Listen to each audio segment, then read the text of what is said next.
The mountain air was crisp that morning as I stood overlooking what used to be my property, a pristine 5-acre parcel nestled in the heart of our mountain retirement community. As a professional engineer with 20 years of experience designing infrastructure projects across the country, I knew the value of land, especially in this rapidly developing area of Colorado. What I didn't know was that while I was deployed overseas with the Army Corps of Engineers, my HOA had illegally sold my property right out from under me. This HOA revenge story would become the talk of our community, but not before I taught them a lesson in property rights they'd never forget. It started 3 years ago when I received my deployment orders. The military needed my engineering expertise for a critical infrastructure project in Eastern Europe. As a reservist, I was proud to serve, but I worried about leaving my mountain home unattended. I had purchased the property with the intention of building my dream retirement cabin, a place where I could enjoy the peace and quiet after decades of demanding work. The land was perfect, surrounded by national forest, with a natural spring and panoramic views of the Rocky Mountains. Before leaving, I met with the HOA board president, Margaret Thompson, a woman who had made it her personal mission to control every aspect of our community. I informed her of my deployment and my plans to build upon returning. She smiled warmly and wished me well, assuring me that everything would be taken care of in my absence.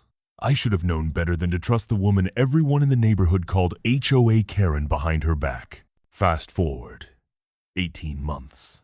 I'm sitting in a makeshift office in a dusty foreign country, Skyping with my sister back home when she drops the bombshell.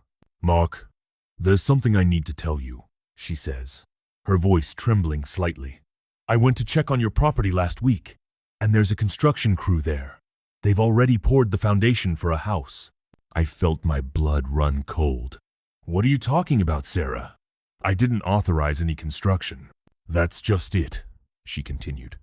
"The HOA sold your land. They claimed you abandoned the property and auctioned it off to some developer from Denver." The next 24 hours were a blur of phone calls, emails, and video conferences. I discovered that Margaret and her cronies on the HOA board had exploited a little-known clause in our community's bylaws, one that allowed the HOA to declare a property abandoned if the owner was absent for more than a year without paying HOA fees. The problem? I had set up automatic payments for my dues before deploying, and my bank records proved it. The HOA had conveniently lost those payments and claimed I was in arrears.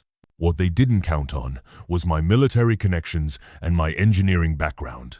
As a member of the Army Corps of Engineers, I had access to resources and legal expertise that the average homeowner doesn't. I also knew something about land surveying and property rights that would become crucial in my fight against the Homeowners Association drama. Upon returning stateside, I immediately hired a lawyer specializing in HOA disputes. We discovered that the HOA had not only illegally sold my property, but it also failed to follow proper procedure in declaring it abandoned. They hadn't sent certified notices to my last known address, my sister's home, where all my mail was being forwarded. And they hadn't made any attempt to contact me through military channels, which is required by federal law for deployed service members. But the real bombshell came when I conducted a professional survey of the entire subdivision. As an engineer, I had access to the original plat maps and survey records. What I discovered was shocking. The HOA had been maintaining common areas including roads, parks, and recreational facilities on land that was actually part of an easement granted to the military decades ago. The entire subdivision was built on land that still had a military easement, giving the government the right to reclaim it if necessary. This was the property rights victory I needed. I contacted my commanding officer and explained the situation.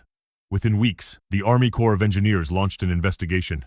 They discovered that not only had the HOA illegally sold my property, but they had also been collecting fees for maintenance on land they didn't actually own. The HOA board was furious when they received the military's notice of repossession.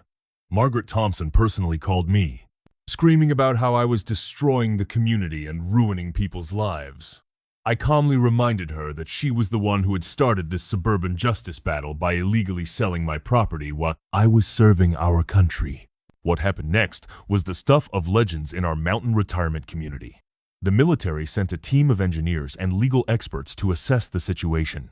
They determined that the entire subdivision was in violation of the original easement agreement, which prohibited commercial development without military approval. The HOA had allowed several commercial properties to be built over the years, including a small shopping center and a bed and breakfast. The military gave the HOA two options: either compensate me for my stolen property and pay substantial fines for the easement violations, or face complete repossession of the entire subdivision. Unsurprisingly, Margaret and her board chose to fight, believing they could win in court. Big mistake. The lawsuit that followed was a masterclass in how to fight HOA bullies. My legal team, backed by military lawyers, presented overwhelming evidence of the HOA's wrongdoing. We had bank records proving my payments were made, emails showing Margaret's knowledge of my deployment, and expert testimony about the easement violations. The judge, a retired military man himself, was not impressed with the HOA's defense. In his ruling, he not only ordered the HOA to compensate me for the full value of my property, plus punitive damages, but also placed the entire subdivision under military oversight until all easement violations were corrected. The best part? Margaret Thompson and her fellow board members were personally liable for the damages, as they had acted outside their authority. They lost their homes, their savings, and their positions in the community. It was poetic justice at its finest. Today, I'm building my dream cabin on my original property, which the military helped me reclaim. The subdivision is now managed by a new, more responsible HOA that includes several military veterans who understand the importance of following rules and respecting property rights. If you're facing similar HOA drama, remember that knowledge is power. Understanding your rights as a homeowner is crucial when dealing with overzealous HOA boards. Don't let them intimidate you. Fight back with facts, evidence, and if necessary, legal action. Have you ever faced HOA injustice? Share your story below. And if you found this Homeowners Association drama satisfying, make sure to like and subscribe for more stories of property rights victories against HOA Karens. What would you do if your HOA tried to sell your property while you were away serving our country? Would you fight back legally or just walk away? Let me know in the comments. As I sit on my new porch watching the sunset over the mountains, I can't help but feel a sense of satisfaction. The HOA thought they could take advantage of a deployed service member, but they underestimated the power of military connections and engineering expertise.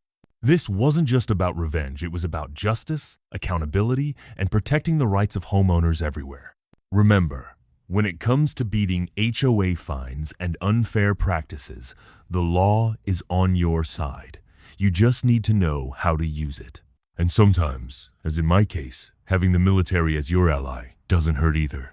Do you think the HOA made the right decision in trying to sell my property? Vote now! And don't forget to share this HOA revenge story with anyone who's ever dealt with neighborhood disputes and power-tripping board members. In the end, this was more than just a personal victory. It was a win for every homeowner who's ever been bullied by their homeowners association. The moral of the story? Never underestimate an engineer with military connections, especially when you've illegally sold his land. HOA revenge doesn't get more satisfying than this.